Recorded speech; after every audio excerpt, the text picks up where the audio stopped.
Well, good morning, everyone. This is High-Octane Truth number 7. I'm Peter DiLorenzo, the Extremist. Welcome back. Thanks to everyone for the heavy viewing numbers of number 6. I've got Eric Tricot joining me and a few. This week, my column is about this notion of disruption, and that's all the rage in corporate America, especially embraced by Mary Barra, the CEO of GM. Basically what I said about disruption is it's replaced thinking outside of the box. There's nothing new to it. Mary's big on it. She likes to go to Stanford, and she likes to take her people out to Silicon Valley and sit at the throne of the lords of Silicon Valley and learn all there is to learn, and that's all well and good. But, in today's world we live in, everything has become like, it's not just a good idea, it's a disruptive force. It's something that we should pay heed to. Let's face it, we've lived with great ideas for a long time. I consider, momentous ideas like flying, the Wright brothers and Henry Ford, the assembly line and mass production. I mean, those are big ideas, but I really wince when the word disruption is hung on everything. Not every thought balloon is worth a shit, folks.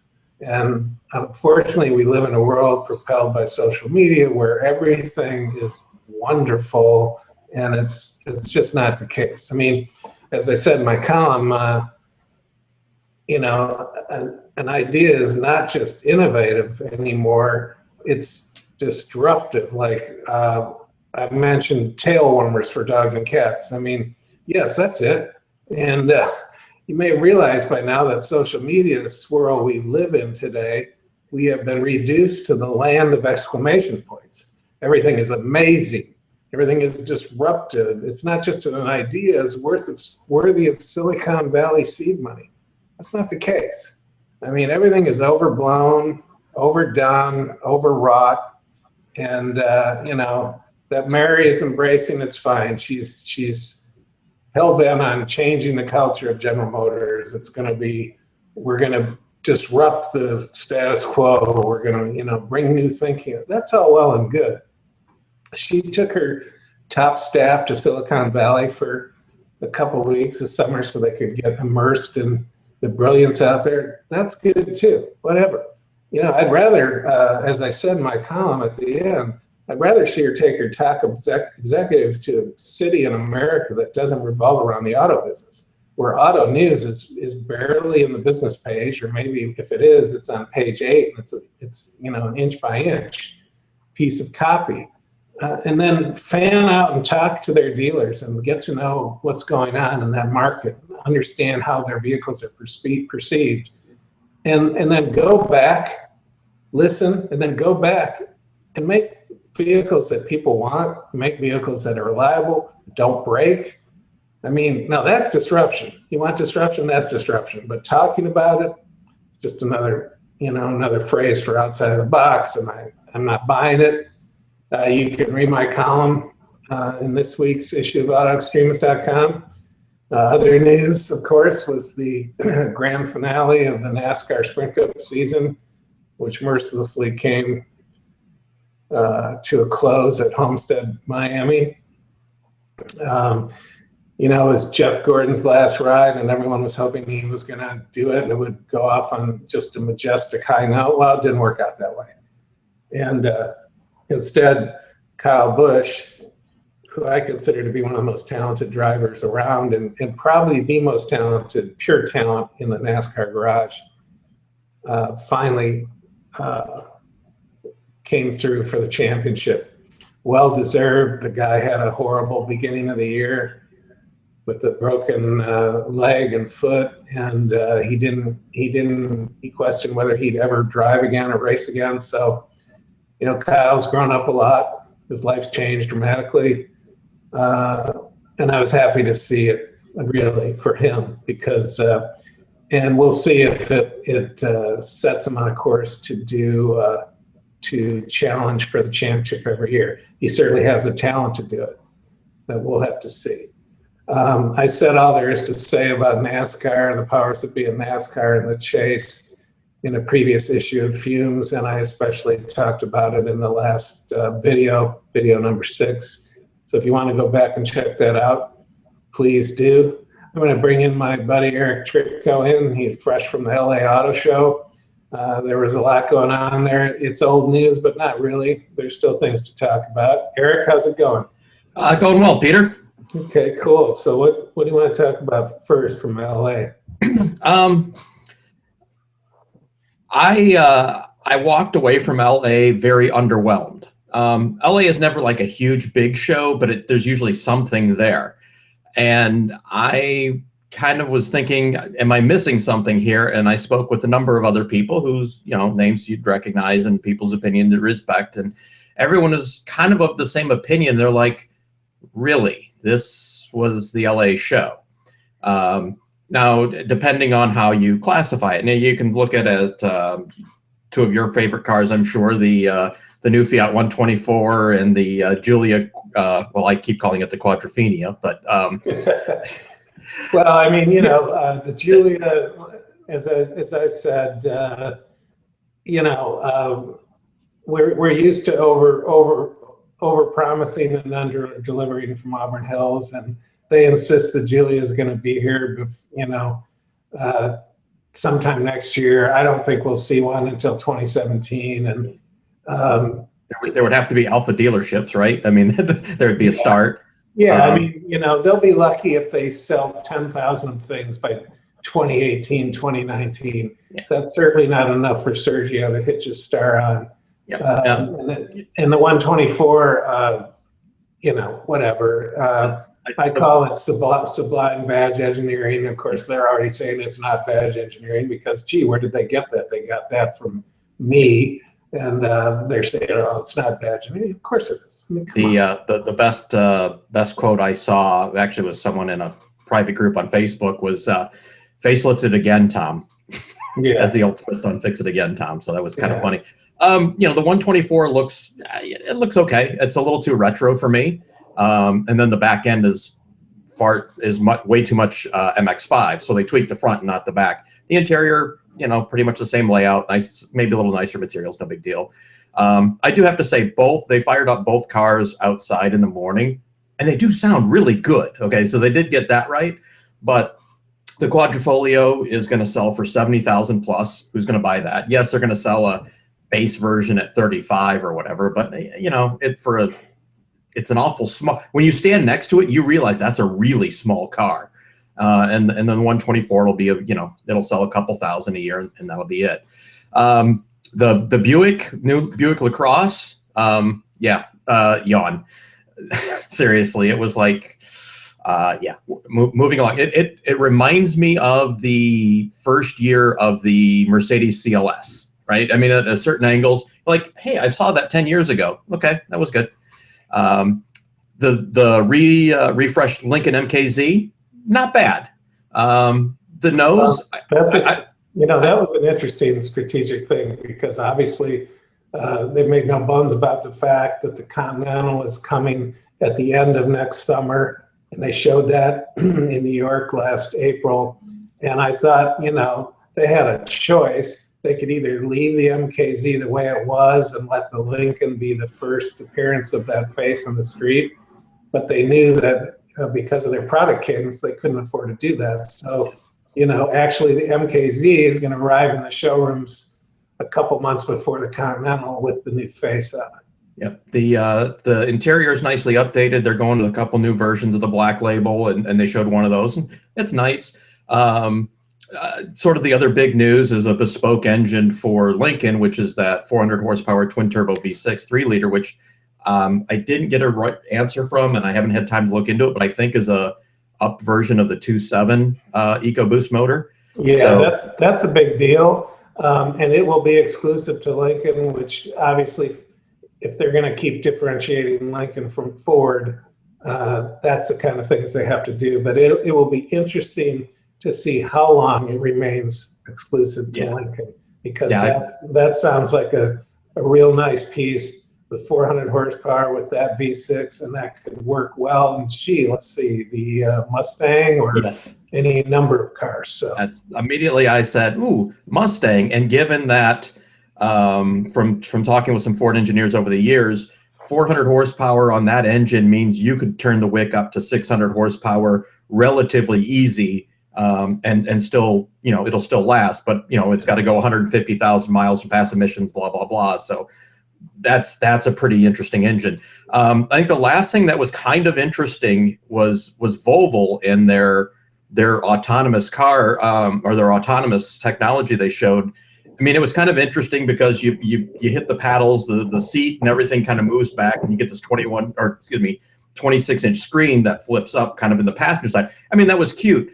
And it was kind of interesting, but the more interesting thing of that whole thing was, reveal was what they said right up front, is that Volvo will take full responsibility for anything that happens autonomously with the car, any liability. They're going to pick that up. And I thought, because that's something you've talked about and a few other people have talked about, is that's the big, kind of elephant in the room of, if an autonomous car crashes autonomously, what's up? And Volvo said, no, we'll own that. I thought that was pretty interesting and really rather bold, to be honest. Now, granted, I'm sure they're buying some Lloyd's of London kind of insurance on that, but still, I thought that was pretty big. That is bold, but if an autonomous car crashes someplace and no one's around and no one sees it, did it crash? Yeah, did it crash?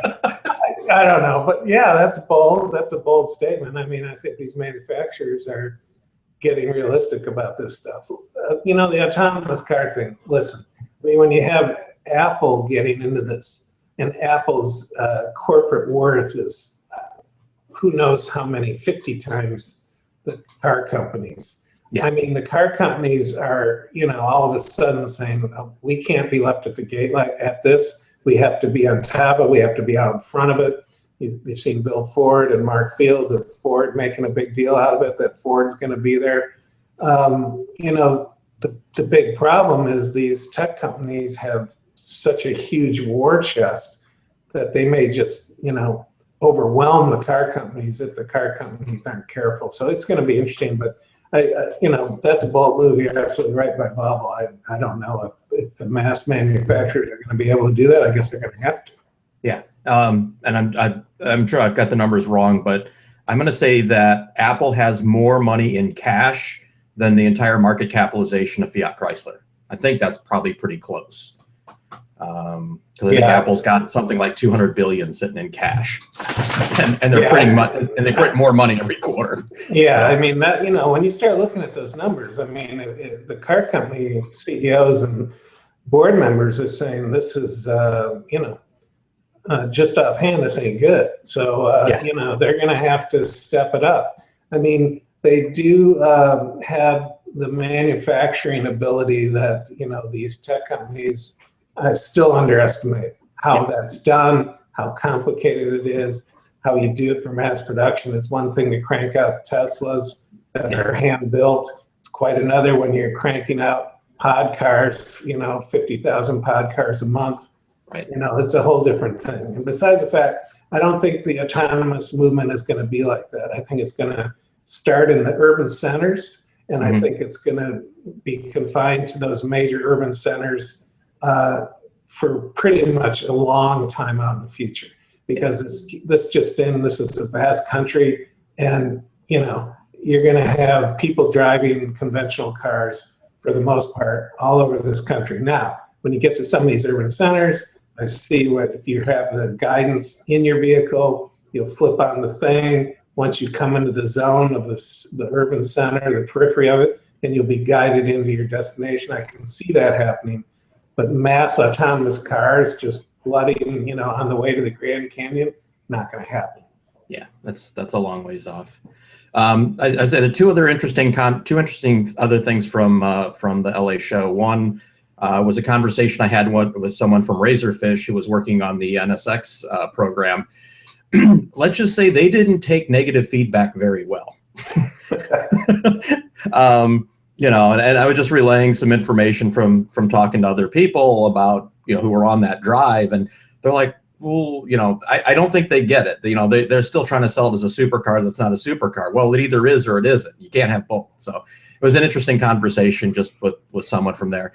The other one, which I think two other people have kind of mentioned to me, is not necessarily that at the show that the Volvo XC90 was awarded SUV of the Year by Motor Trend, but technically that's the first Chinese manufacturer to win an award like that. So granted, it's not like China made in China, but China owns Volvo, so yeah, that's kind of a big thing. Yeah, the XC90 seems to be great. I haven't driven one. It certainly looks the part. Yeah, that is a significant thing. Now, didn't you have some exposure to the new Prius? Yeah. Yeah. So the week before LA, I was out there and drove the new, it was a combination Prius RAV4 hybrid, whatever. Shockingly, the new Prius is actually interesting.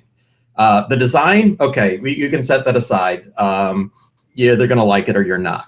Well, you know, Toyota's damned if they do, damned if they don't. Yeah. I mean, they've been building bland-tastic appliances for years. Yep. So they're trying to break out of that. And, you know, and I've seen the Prius, and yeah, it's, you know, it might be a little off-putting to the typical Prius buyer, but, you know, if they stay in place, I think it's a mistake. They're going to have to keep moving the design needle. Yeah, I mean, the basic profile is the same, so that keeps the Prius people handy, but it's got enough other origami stuff going on it to kind of make it interesting. And then from one or two angles in the rear, it's not too bad. But they did three big things to me. One, the interior, the interior materials are better, but they actually have real sound deadening in it this time. So when you drive it down the road, it doesn't sound like a tin can. The other big thing is that it now has an independent rear suspension, and the chassis itself is like 60% more torsional rigidity. So they went so bold as to set up like a mini autocross course at El Toro. Wow, that's frightening. Yeah, well, and I'm like, I looked at it, I'm like, really? Okay. Believe it or not, it is a Prius. It's on crappy tires, but it was almost fun. Like I joked with one of the people, I'm like, for SEMA next year, just do a fun TRD package, throw some sway bars, maybe better springs, lower to touch, and throw some Cup 2 tires on it. And it might actually be kind of interesting. It rode really well compared to the other one, because the other one was like being beaten up going down the road. This was comfortable. It drove well. It was much, much quieter. Felt really good. And me driving it, I wasn't driving it aggressively, but just driving it both on surface and on the highway, I got 63 miles to the gallon. Real world, I mean, well, according, as I say real world, that's according to the computer built in, but still, that's extraordinary. Yeah. Well, it's interesting because the Chevrolet Volt just won the Green Car of the Year. And the Chevrolet Volt, the new Volt, I think it's a handsome car, and it's second generation development of that technology. But, you know, I think it's getting lost in the shuffle. I mean, it has no visibility in markets they don't sell it yet. So people in Michigan or Midwest or wherever are going to have to wait till something like May to get their hands on it. Yep. And, you know, that's one of my pet peeves about this business is they show stuff that, you know, it's coming down the road and they want you to embrace it and soak it all in. But, oh, by the way, you can't have it for 9 months. It's just, something's got to be done about that because, you know, as I referred to it in the column before this week, selling air in LA. I mean, a lot of what goes on at the LA show is just selling air. Mm-hmm. Here it is, but you can't have it. It's supposed to come out. Classic case is the Julia. I mean, come on. Yeah. I mean, you know, let's not forget that Sergio has hinged the entire future of FCA on Alpha becoming a volume player in the U.S. market by 2018. It ain't going to happen. Right. So that's why he's going to be forced almost by gunpoint to do a deal with someone, or they're going to come after FCA and they're going to, you know, break it up and buy it out. They're going to buy Jeep and walk away, and someone else will come and buy a truck, and that'll be the end of it. Right. It's it's pretty. So I'm glad. You know, that's positive to hear that the Prius has Yeah, I mean, Toyota's got to get, they're trying to get people to understand that, well, we're not just about fantastic appliances. We can actually build cars that are fun to drive. Well, that's going to take a long time, but it's encouraging that they went that direction with the Prius. But, here's GM and Chevrolet holding the bag with the Volt. The new Volt looks really good, but I mean, we don't know. We have no idea. We don't know where it's going and what it feels like. Some people have driven it, but whatever. I just wish they would shrink that beginning of talking about a product and the actual having it in the showrooms, and they need to shrink that by 50%. Ford is, to me, Ford's always been king of that, because they'll show something at, like, say, the Detroit Auto Show, and you're not going to see it in a showroom for 18 to 24 months. And by the time it gets there, people are like, oh, didn't I see that a while ago? It's not new, it's not fresh, it's not exciting. The best thing they did, like, was with the Ford GT. There were rumors of it, but no one really had a clue of what it was. And bang, like, hi, could you please learn from this? And could everyone else please learn from this? Yeah, believe me, there was a lot of action behind the scenes to make sure that that's the way that rolled out. Because Ford, probably the most egregious example of that way back when they showed the new Thunderbird. And they showed it for three straight Detroit auto shows. And it was supposed to be in production after the third time they showed it. Then they had production problems, and it lasted in the market, I think, 18 months. It's just a disaster. So yeah, they are to be applauded for showing, or not showing the Ford GT and not doing spy photos or any of that. The impact is much greater. And while we're on auto shows, we heard that Jaguar and Land Rover is not going to show at Detroit. And, I don't think that's a big deal, really. This isn't a huge market for them. And, my attitude on an auto show, of a major auto show like Detroit, if you don't have something to talk about, then either don't come or don't do a press conference. Now, we have seen some manufacturers who don't do press conferences if they don't have anything to say, and I applaud that. So, for Jaguar Land Rover to do that, I think it's okay. They'll survive. This isn't a huge market for them. I mean, as opposed to something like New York, which is, so, And the Evoque convertible, just kind of steal your line. There's an answer to a question no one ever considered asking. Yeah. And then talking to two different analysts there, I'm like, I said, what, 2,500 units a year? And they're like, not even. And I'm like, okay, so they've got Orange County, California, Miami, Chelsea in the UK, and Surrey in the UK. And I said, where else? And he goes, well, China. And I said, with that air quality? Yeah. And they're like, yeah. And so it'll be interesting to see what it does. But it's just like, and they could at least use the 4-door model, because the back seat room in that thing is ridiculous. I mean, it's a 2, calling it even a 2+2 is being optimistic. So. Well, yeah, as I said, it's Auto Extremist's leading contender for the 2016 answer to the question that absolutely no one is asking. It's just like, did nobody learn with the Nissan Murano that atrocity? I mean, come on. Yeah, it's nice to have a convertible, but we're talking minuscule volumes, and it does nothing for the brand, and it's just a train wreck. Victoria Beckham wanted it, so they built it. They just built a one-off for her. Everyone would have been better off. Well, yeah, I mean, yeah, charging $400,000 to cut the roof off and do it, that's fine. We're good, but whatever. Yeah, exactly. Anything else this week? I think we're. Yeah, well, I'll just say I was on the RX launch, Lexus RX launch. Again, kind of the styling thing. It's like, you're either going to like it or you're not. It's a better vehicle. It's not quite, I hated the other ones. This one's better, at least. At least it's somewhat competitive. The interior is nice. Lexus seems to be doing good interiors lately. Whether you like the mouse touchpad stuff, that's, highly subjective. And then we touched on the XC90. I had it for 4 days. And I can say whatever awards it wins, it's well deserved. It's an exceptional vehicle. It just really is. And at fully loaded at 67,000, which is the one I had, I even think it's pretty fair value when you look at it against Mercedes, BMW, Audi. So 3-row crossover, lots of room, rides well, nicely laid out, and as I described it in my review, it's very Danish modern in the ways of the old House of Denmark kind of style, not IKEA. It's nice, and I would talk to your people, get it for a week, you'll like it, I think. So it's it was very good. We'll get it after Horse and Hound does their lengthy test. We're not a high priority to get press vehicles, but hey, that's all right. I don't always say what people want to hear, so I get it.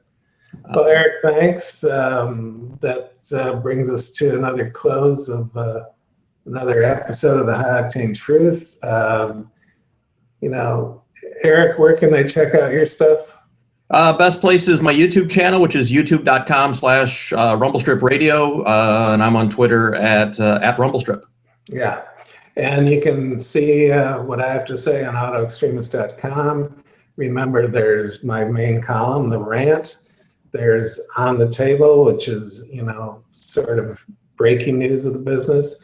There's Fumes in my motorsports column, which has become highly influential, which I'm gratified about. And then there's The Line, which is more immediate racing news. That's all on autoextremist.com. Thanks for coming by, and we'll see you next time.